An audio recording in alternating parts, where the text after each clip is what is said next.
तो जैसा कि पिछले एपिसोड में हमने देखा था, लीलू तो पहले चाहता था कि वो जो अगरबत्ती जल रही थी उसके through greater acquired resonance godly forging art हासिल कर सके, बट ऐसा हो नहीं पाता है। तो फाइनली ये यूलांग के लिए विश करता है और वो जो रेजोनेंस ट्रांसफॉर्मेशन आर्ट या जो भी था वो फाइनली इसे मिल जाता है।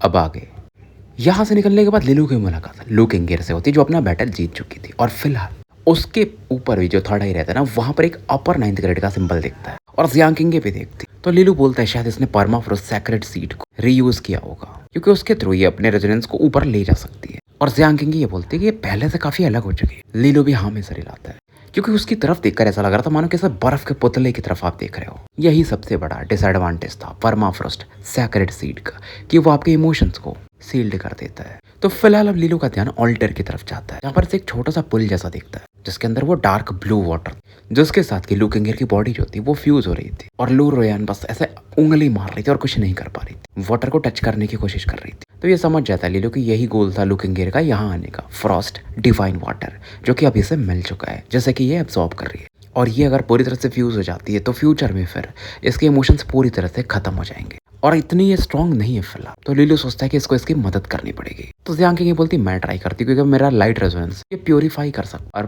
परमाफ्रोस्ट सैक्रेड सीड का पहले से ज्यादा मतलब जल्दी इन्फ्लुएंस ना आ जाए उसको भी सप्रेस किया जा सकता है। इस दौरान लीलू इससे पूछता है क्या तुम्हारा जेनेसिस सीड तुम्हारे लाइट रेजोनेंस को इवॉल्व कर सकता है पर 9th ग्रेड तक, क्योंकि जितने भी सीड्स है उसमें जेनेसिस सीड ओरिजिनल माना जाता है। बट फिर से जियांग किंग एक्सप्लेन करती है कि जेनेसिस सीड धीरे धीरे जागता है, नहीं तो उसका बैकलैश भी आता है, इसका स्ट्रेंथ बहुत खतरनाक होता है। अब तुम सोचो कि सैक्रेड सीड यूज कर रही है लू किंगेर जो कि इंसानों के द्वारा बनाया गया, फिर भी इसे इतनी प्रॉब्लम आ रही है। लेकिन फिर ये बोलते हैं अपर 9th ग्रेड पहुंचना ज्यादा कठिन काम भी नहीं है। फिलहाल जियांग किंग अपने सैक्रेड फ्लेम्स को यूज कर रही है जो कि लू किंगेर के जो क्रिस्टल कोर का पावर जो हैवी फैल रहा था उसे कंट्रोल करने लगती है। लेकिन जियांग किंग थोड़ा वीक पड़ रही थी इसमें क्योंकि अपर 9th ग्रेड उस बंदी का था लू किंगेर का और इसका मिडिल 9th ग्रेड था। और ये बोलती शायद तुम्हें भी एक्शन लेना पड़ेगा। और लीलू समझ जाता है, ली होंग्यू की तरफ देखता है और एक 3 ट्रांसफॉर्मेशन जेड ड्रैगन पिल मांगता है। उसके बाद फिर एब्सोल्यूट रेजोनेंस हेलो को एक्टिवेट करता है और फिर से अपर 9th ग्रेड के लाइट रेजोनेंस को जन्म देता है जिसके थ्रू ये जो ब्लू एपेक्स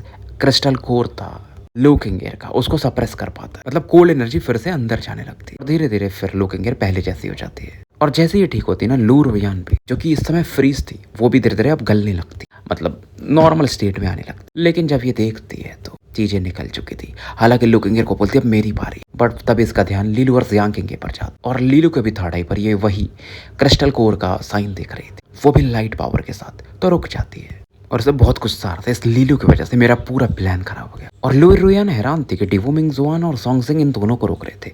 ऐसा क्या हुआ, क्या इन दोनों ने उनको हरा दिया? पहले ये ऐसा नहीं मान सकती थी कि लीलू और सॉन्गजिंग के बैटल में लीलू जीत सकता है, लेकिन अब इसने क्योंकि लीलू का वो डायमंड शेप वाला क्रिस्टल कोर देख लिया था अपर 9th ग्रेड का रेजोनेंस, तब ये शक नहीं कर सकती थी। इधर चिली और बाकी लोग भी आ जाते हैं। आंटी जू भी अनसील्ड हो चुकी थी और जब देखती है लू किंगेर ठीक है तो फाइनली एक चैन की सांस लेती है और इस दौरान ये लीलू और जियांग किंग को थैंक्स बोलती है और इनका भी ध्यान लीलू के क्रिस्टल कोर पे जाता है कि तभी तो यंग मिस्ट्रेस इस बंदे की तरफ अट्रैक्ट हुई और फाइनली लीलू का एपेक्स रेजोनेंस क्रिस्टल कोर गायब हो जाता है। हालांकि इस दौरान ये थोड़ा वीकनेस भी फील कर रहा, लू किंगेर थोड़ा आगे बढ़ती है लेकिन फिर रुक जाती है, बस लीलू को ध्यान से देखती है और फिर थैंक्स बोलती है। और इस दौरान ये वो फ्रॉस्ट डिवाइन वाटर के पुल की तरफ बढ़ती है और उसके अंदर प्रवेश करती जहाँ पर टार्किस ब्लू साइज एनर्जी दिखती जो कि इसकी बॉडी के अंदर एंटर कर रही। लीलू वगैरह थोड़ी दूरी पर खड़े थे। इधर सीन शिफ्ट होता है, एक हमें बिल्डिंग को दिखाई जहाँ पर एक टॉल टावर था बेसिकली टूटा फूट, जहाँ पर लिंजू था काफी खुश था। इसके सामने भी वही मिरर नाइट का अगरबत्ती था। मतलब अगर ये ऐसा जला देता है तो इसे सेलेस्टियल मिरर नाइट का टाइटल मिल जाएगा। उसके बाद फ्यूचर में किसी भी सेल्स कॉलेज का ना प्रिंसिपल बन सकता है, इवन एकेडमिक फेडरेशन में एक एल्डर भी बन सकता है। तो अगरबत्ती जलाने के लिए इसके हाथ पड़ते हैं, तभी इसके पीछे में कुछ हरकत होती, इसे पता भी नहीं चलता और कोई पीछे आ चुका था और ये उस बंदे को पहचान लेता है कि फ्रेंड तुम एनलाइटेंड सेल्स कॉलेज के वाइस प्रिंसिपल गुओ ज़ेफेंग हो, बट ये मिरर नाइट की अगरबत्ती मेरी है तो आप कहीं और चले जाइए। बट गुओ ज़ेफेंग कहता है कि नहीं, मुझे यही अगरबत्ती चाहिए। लिंजू रुक जाता है कि हैं 6th ग्रेड का ड्यूक मेरे सामने खड़ा हो रहा है, मैं अपर 8th ग्रेड का ड्यूक और बकवास भी कर रहा है। लिंजू अपने रेजोनेंट पावर को रिलीज करता और कहता है मैं जो भी है तुमसे एक अलग ही अनकंफर्टेबल सेंसेशन फील कर रहा हूँ, तो मुझे तुम्हें रोकना तो पड़ेगा। तो ये green would palm print attack बनाता है और गुओ ज़ेफेंग की तरफ बढ़ा देता है, पूरा फुल पावर यूज करता है। इस दौरान गुओ ज़ेफेंग क्या गोल्डन लाइट चमक जो कि बाहर निकलता है और इस पाम प्रिंट अटैक को 2 भागों में बांट देता है और फिर इस बच्चे को चिवरा को डिफोर भी कर जाता है। लिंजू एकदम चौंक जाता है और फिर ये कहता है तुम गो जिफेंग नहीं हो, तुम हो कौन, तुम एकेडमिक फेडरेशन में अंदर कैसे आए। लेकिन जब तक ये बोल पाता ना, इसकी छाती में एक दर्द होने लगता और देखता है तो इसके चेस्ट में होल हो चुका था। इसका हार्ट ही जहां पर रहता है ना, वो गायब हो चुका था वहां से। जियूफेंग की तरफ देखता है तो जियूफेंग के हार्ट के अंदर से मानो कोई ऐसा छाती फाड़ करके बाहर निकल रहा हो, और वो लिंजू के ब्लड को पी रहा था कि बुरा नहीं है तुम्हारा ब्लड, मानो सामने वाला एक डेविल हो।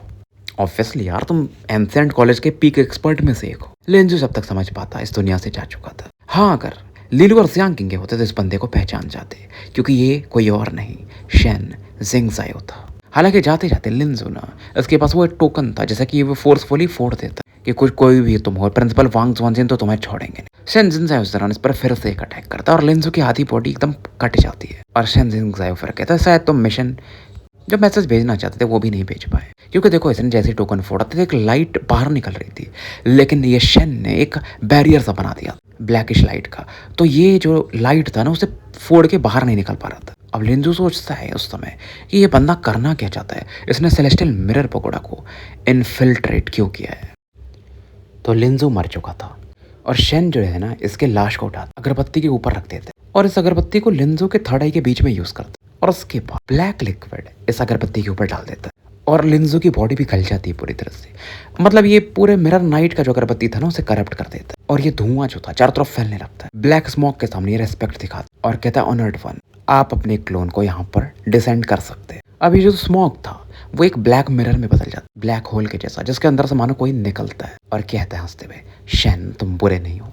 शेन बस मुंडी नीचे करके था, रेस्पेक्ट दिखा रहा था और फिर ये कहता ऑनर्ड वन, वांग जुआनजिन मुझे डिस्कवर नहीं कर पाया, इसके लिए मैं आपको थैंक्स बोलता हूँ। और उसके साथ दो और लोग हैं, बायू और जिंगजी, ये दोनों एकेडमिक फेडरेशन के एल्डर्स हैं। अब ये जो ऑनर्ड वन था वो बोलता है कि वांग जुआनजिन के पास कुछ स्किल्स तो जरूर है, लेकिन जिंगजी और बायू इनसे फर्क नहीं पड़ता है। और उस मिरर के अंदर में हमें एक यंग मैन दिख रहा था और ये कोई और नहीं था, एम्प्टीनेस हेवनली एम्परर था, ओरिजिन रिवर्सन इंस्टीट्यूट का। और ये बंदा बोलता है शेन, मैं सेलेस्टियल मिरर पकोड़ा को ब्लॉक कर दूंगा वांग जुआनजिन के कंट्रोल से, और उस समय 34th लेयर का पोर्टल भी खोल दूंगा। तुम्हें इस मौके का फायदा उठाना और एक और अगरबत्ती अम्ब्रा डेविल इंसेंस जो है जलाना है, तो फिर मैं और ज्यादा पावरफुल तरीके से यहाँ पर आ सकता हूँ अपने क्लोन के साथ, और उसके बाद तुम्हारा मिशन कंप्लीट हो जाएगा। शेन कुछ पूछता भी नहीं, बस हाँ में सर हिलाता। और फिर ये बंदा बोलता है तुम्हारे अंदर बहुत पोटेंशियल है शेन, मुझे लगता है तुम जल्दी लेवल में जा सकते हो। शेन भी कहता है जब आप चाहेंगे तो कुछ भी हो सकता है। अब ये जो हेवनली एम्परर था एम्प्टीनेस, ये जो पत्थर के थे ना वहां पर कुछ तो ऐसा हैंड साइन है जो भी बनाता है, एक ब्लैक बीम ऑफ लाइट निकल जो कि खुलने लगती और चीजें बदलने लगती हैं। जितने भी ड्यूक लेवल के एक्सपर्ट थे 33rd लेयर में, वो भी सरप्राइज हो जाते हैं इस सीन को देखकर। और इस समय हमें सेलेस्टियल मिरर सिटी में दिखाया जाता है।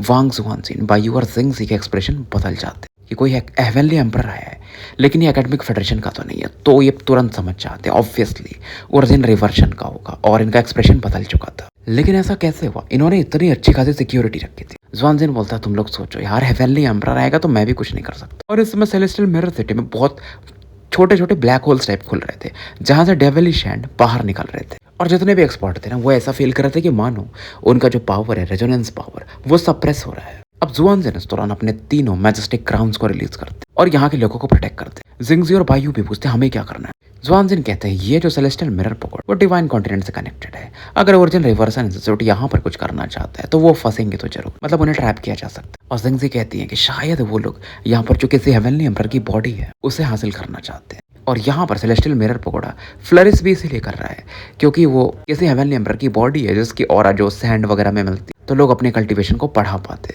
लेकिन जुआनजिन समझाते कि देखो ओरिजिन रिवर्सन इंस्टीट्यूट का जो भी हेवनली एम्परर है ओरिजिनल बॉडी के साथ तो नहीं आ सकता, दूर से अपने पावर को ट्रांसमिट कर रहा है, तो हमारे जो हेवनली एम्परर है एकेडमिक फेडरेशन वाले, उन्हें तो पता चली जाएगा, तो वो कभी भी आते होंगे। हालांकि इस दौरान ये लोग सोच रहे थे क्या सेलेस्टियल मिरर पकोड़ा में कुछ ऐसा भी है जिसके बारे में एकेडमिक फेडरेशन वाले नहीं जानते। और फिलहाल हमें एम्प्टीनेस हेवनली एम्परर को दिखाया जाता है जो कि बहुत तेजी से आगे बढ़ रहा था, एक स्कॉलर के जैसा लग रहा था, व्हाइट रंग का ड्रेस पहना था और बॉटमलेस ब्लैक रिवर इसके पैरों के नीचे तले बह रही थी। और इस दौरान ये जो ब्लैक रिवर था, ब्लैक वाटर था जो भी था, उसके अंदर से हमें पिच ब्लैक कॉफिन दिखाया जाता। और जब ये चीज प्रकट होती ना तो इवन एम्प्टीनेस हेवनली एम्परर भी सीरियस हो जाता है, उस तरफ बढ़ता है, इनको रेस्पेक्ट मानो दिखा रहा हो कॉफिन को कि आप जल्द ही दुनिया में वापस आएंगे और ये केओस को खत्म करेंगे। और ये कहता है academic federation celestial mirror pakora को 100 सालों से कंट्रोल कर रहे हैं। उन्हें क्या लगता है बस सेलेस्टियल मिरर पकोड़ा में हेवनली एम्परर की एक बॉडी है, और किसी को इसके बारे में नहीं पता था क्योंकि इसके कोर में एक सिंगल रेजोनेंस जो कि सेक्रेड वाइड रेजोनेंस सेक्ट की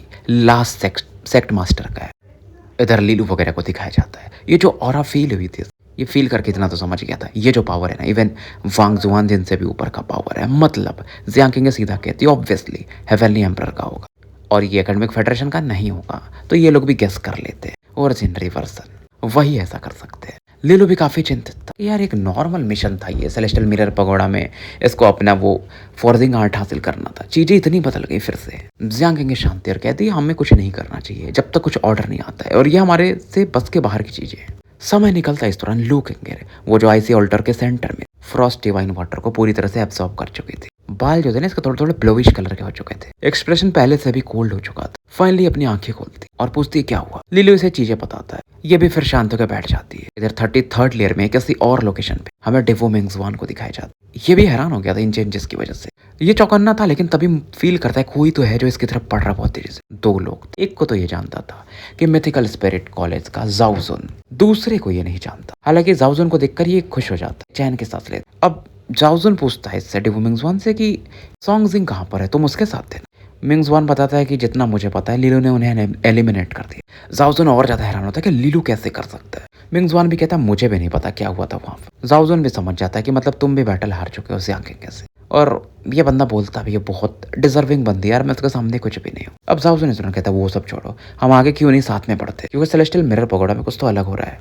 बट मिंगजुआन बोलता है नहीं, हमें एक दूसरे के साथ रहना चाहिए। जैसे ये बोलता है उसके कलाई की तरफ, कलाई की मतलब वहां पे जो इसके टोकन था उसमें से एक लाइट का प्रोजेक्शन निकलता है, वो प्रिंसिपल वांग जुआनजिन का। और वो फिर सबको बता रहे थे कि सेलेस्टियल मिरर पगोड़ा में ओरिजिन रिवर्सन इंस्टीट्यूट का अटैक हो चुका है, सभी लोग सेफ लोकेशन ढूंढ के छिप जाओ और जब हमारे हेवनली एम्परर्स आ जाएंगे तो फिर हम लोग इन चीजों को रिजॉल्व कर सकते हैं। और कोई तो एक्सपर्ट है जो ओरिजिन रिवर्सन का है और हमारे बीच में छिपा हुआ है। मैं ट्राई कर रहा हूँ कि उसे ढूंढ निकालूं और उसका अपीयरेंस ऐसा कुछ है, अगर ये तुम्हें मिले तो उसे मार देना। एकेडमिक फेडरेशन तुम्हें अच्छा रिवॉर्ड भी देगा। और एक फेस फाइनली सबको प्रोजेक्शन में दिखता है। डेवो मिंगजुआन जब दिखता है तो हैरान था, उसका रोंगटे एकदम खड़े हो जाते हैं क्योंकि जो बंदे का फेस था ना वो एकदम जो दूसरा बंदा आया था जाओजुन के साथ उससे मिलता हुआ था। और डेवो मिंगजुआन कहता है कि मेंटर जाओजुन मेरी मदद करिए, हम इस बंदे को निपटाते हैं। जाओजुन कहता है ठीक। अंडर ट्राइडेंट को निकाल, चेहरे पर इसका एक विकेट स्माइल, सीधा इसके साथ ये डेवो मिंगजुआन पर अटैक कर देता है। डेवो मिंगजुआन थोड़ी खून की उल्टी करता है लेकिन यहाँ पर लाइट के पावर में बदल के गायब हो जाता है। लेकिन इसके साथ में जो बंदा था यानी कि शेन,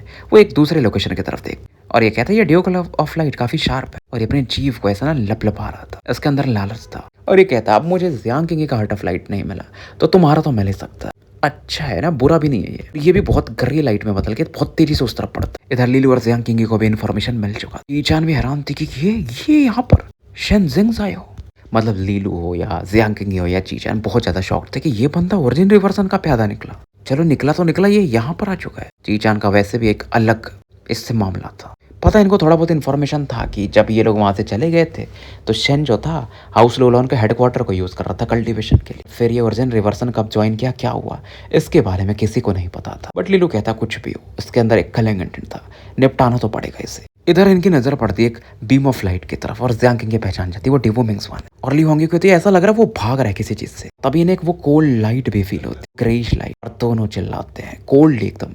लीलू और जियांग किंग शेन जिंगजाई और डेवो मिंगजुआन के सामने जिंगजाई लाइक अ घोस्ट एकदम प्रकट होता है और एक क्योटिक रेजोनेंट पावर के साथ अटैक करता है जिसमें मल्टीपल रेजोनेंसेस थे। इसके पावर अलग थे, देखो लीलू भी अलग अलग रेजोनेंसेस यूज करता है लेकिन लीलू के रेजोनेंस पावर उसकी बॉडी से आते, शेन के पावर अलग थे, वो गायब हो जाते थे फिर। और साथ में एक मेटल का निडल था जो कि जिंगजाई पड़ा था डेवो मिंगजुआन के खोपड़ी की तरफ। हालांकि इस अटैक को ये ब्लॉक कर देता डेवो मिंगजुआन अपने लाइट रेजोनेंट पावर से। इंजर्ड तो हो चुका था जाओजुन के अटैक की वजह से और साथ में ये बंदा काफी स्ट्रेंज है, इस बंदे का रेजोनेंट पावर काफी क्योटिक और इम्प्योर है, करप्टिव पावर है, जाओजुन का अलग था। हालांकि निडल को तो ये ब्लॉक कर देता है लेकिन बचे कुछ पावर के साथ शेन जिंगजाई निडल में और पावर पोर करता है और बहुत तेजी से बढ़ता है आगे। मतलब वो इसे निपटाना चाहता था लेकिन तभी डेवो मिंगजुआन के आजू बाजू में स्पेस खुलता है, दो लोग प्रकट होते हैं, एक के हाथ में ब्लेड था और एक के हाथ में एक तलवार थी जो कि इस निडल पर अटैक कर देते। डेवो मिंगजुआन इस दौरान काफी दूर जाके करता है, खून की उल्टी कर रहा, पीछे से इस दौरान इसे कोई सपोर्ट करता है, ये उसे थैंक्स बोलता है और ये थे ली होंग्यू, जैसा कि ये थैंक्स बोलता है। ली होंग्यू उस दौरान अपने ब्लड एसेंस का यूज करती है और एक इसे क्रिम्सन गोल्ड टैलिस्मैन से सपोर्ट करती है, उसकी इंजरीज रिकवर करने लगती है। और उसके बाद ली होंग्यू जो इसे सपोर्ट दे रही थी फिर अपना हाथ हटा लेती। डेवो मिंगजुआन भी रिस्पेक्ट दिखाता और सामने देखता जो दो लोगों ने उस बंदे के अटैक को ब्लॉक किया था, वो थे लीलू और जियांग किंग। और डेवो मिंगजुआन इस दौरान इनको और बताता है कि मेंटर्स लीलू और जियांग किंग है, मिथिकल स्पिरिट एंसेंट कॉलेज का जाउजुन भी इसी का साथी। अब लीलो को समझ में आता, अच्छा इसलिए वो जियांग किंग पर अटैक कर रहा है, और ऐसा बंदा जो कि 4 नाइट्स के लेवल पे जा चुका है ऐसे काम कर रहा है, मतलब कितना तगड़ा वो स्पाई था। लीलो जरन अपने एलिफेंट ब्लेड को ऐसा घुमाता और बोलता है मजलिस में, शन तुम मरे नहीं इतने सालों में। शन भी बोलता है मुझे नहीं लगा था तुम लोग बहुत जल्दी नहीं पाथ ऑफ एक्सेशन के रास्ते पे पड़ गए, अगर मुझे ये पहले से पता हो तो मैं और हार्ट ऑफ लाइट के पीछे नहीं पड़ता, बल्कि तुम दोनों को उसी समय मार दिया होता। जियांग किंग इस दौरान कहती तो तुमने गुओ जियोफेंग की बॉडी यूज की थी है ना, क्योंकि इसने पहले ही सेंस किया था अपने हार्ट ऑफ लाइट से। लेकिन लीलू हैरान था कि यार गुओ जियोफेंग की बॉडी में घुसा घुसा ठीक है, लेकिन वांग जुआनजिन और अदर किंग लेवल के एक्सपर्ट भी इसे पकड़ नहीं पाए, वो बड़ी बात थी। इसका मतलब इसके पीछे किसी हेवनली एम्परर की बैकिंग होगी। और शेन बताता है अरे एक हेवनली एम्परर ने गुओ जियोफेंग की बॉडी जो थी ना वो ग्राइंड कर दिया था पूरी तरह से, बस एक उसकी बॉडी शेल के समान, इसीलिए किसी को पता नहीं चला। तो लीलू समझ जाता है यार गुओ जियोफेंग तगड़ा बंदा था, लेकिन अब मारा जा चुका था। इस दौरान लीलू अपने 3 पिलर्स को रिलीज करता है और जियांग किंग के 4 पिलर्स को, और ये खतरनाक किलिंग इंटेंट के साथ शेन के सामने खड़े थे। शेन कहता है मानना पड़ेगा 2 ट्रांसेंडेंट जीनियसेस, और ये सोचता है अगर मैं जिया किंगडम को उस समय छोड़ा नहीं होता तो आज तो मेरा मरना पक्का था, और अगर मैं ओरिजिन रिवर्सन से छोड़ा नहीं होता तो। शेन कहता है देखो आज अभी मेरे पास समय नहीं है, और उसके सामने का जो स्पेस था ना फिर से डिस्टॉर्ट होता है, और वहां पर 34th लेयर का रास्ता था।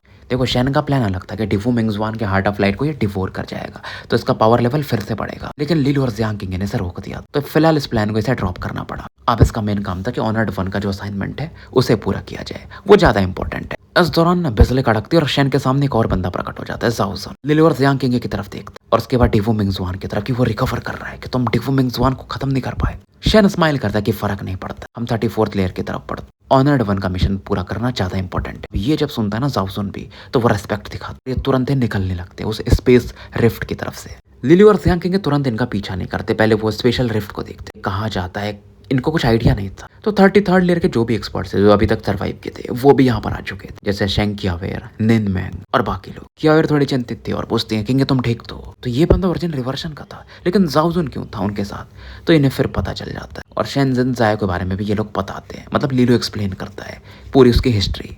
और जरान कियावेर कहती है कि यार प्रिंसिपल वांग जुआनजिन और अदर किंग का इस मिरर पगोडा से कंट्रोल चला गया टेम्पररी रूप से, नहीं तो अब तक हम यहाँ पर ट्रैप नहीं रहते। मिंगजुआन कहता है लेकिन मुझे जितना लग रहा है कि 34th लेयर की तरफ ये रिफ्ट जाता है, यही ओरिजिन रिवर्सन इंस्टीट्यूट वालों का गोल है। अब लीलू को पता था कि वहां पर गॉडली फॉर्जिंग आर्ट भी है शायद, और मिंगजुआन भी कहता है कि हम इनके प्लान को सफल नहीं होने दे सकते, हमें कुछ तो करना पड़ेगा ताकि तब तक हम इस शेन को और जाओजुन को रोक पाए। अब लीलू भी लगता है चलो ये कुछ तो सही हो रहा है, वर्किंग टुगेदर में थोड़ा अच्छा रहेगा ना अगर ग्रुप में काम करते हैं तो। और मिंगजुआन इस दौरान लियोंगे से कहता है कि आप मुझे एक और दे सकते हो गोल्डन टालिस में, उसका अलग टाइप जो है। बट लियोंगे कहती नहीं, वो वर्मिलियन फ्रूटली गॉडली ट्रांसफॉर्मेशन सील बस लीलू के लिए, क्योंकि वो समझ चुकी थी लीलू और शेन का जो दुश्मनी है काफी गहरा है।